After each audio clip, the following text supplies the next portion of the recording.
আক্ষেপের কিছু নাই, কেউকে যদি আমরা না পাই আমরা আমাদের প্ল্যান মোতাবেক আগাচ্ছি। বাফুফের টেকনিক্যাল ডিরেক্টর সাইফুল বারী টিটু, সভাপতি তাবিত আউয়াল সহ ন্যাশনাল টিম ম্যানেজমেন্ট কমিটির সবাই হাজির জরুরি মিটিংয়ে। উদ্দেশ্য কোচ চূড়ান্ত।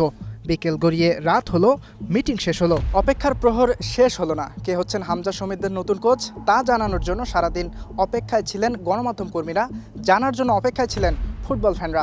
জরুরি মিটিংয়েও বসেছিল ন্যাশনাল টিম ম্যানেজমেন্ট কমিটি। তবে মিটিং শেষে ঘোষণা হলো না কোচের নাম, বাড়লো আরও অপেক্ষা।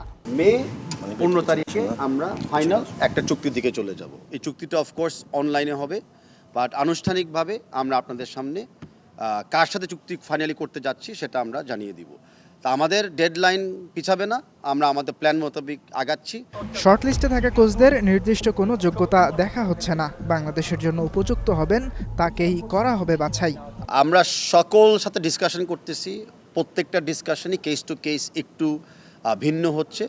আমরা প্রত্যেকটা কনভারসেশন, প্রত্যেকটা মানে পোটেনশিয়াল কোচের চাহিদা, পোটেনশিয়াল কোচের আইডিয়া বিবেচনায় রাখছি। সো এখানে কোনো স্ট্যান্ডার্ডে আমরা নাই, আমরা জাস্ট একটা ভালো আগামী 2 বছর বাংলাদেশ টিমকে কিভাবে এগিয়ে নিতে পারবো সেই উদ্দেশ্য নিয়ে আমরা কাজগুলো করছি এবং ডিসকাশন আমরা করতেছি।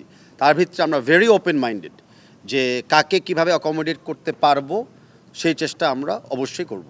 রোজারিও মিকেল হাত থেকে বেরিয়ে গেছেন, তবে তা নিয়ে কোনো আক্ষেপ নেই। আক্ষেপের কিছু নাই, কেউকে যদি আমরা না পাই, আমাদের এখানে তো অনেকেই করেছে।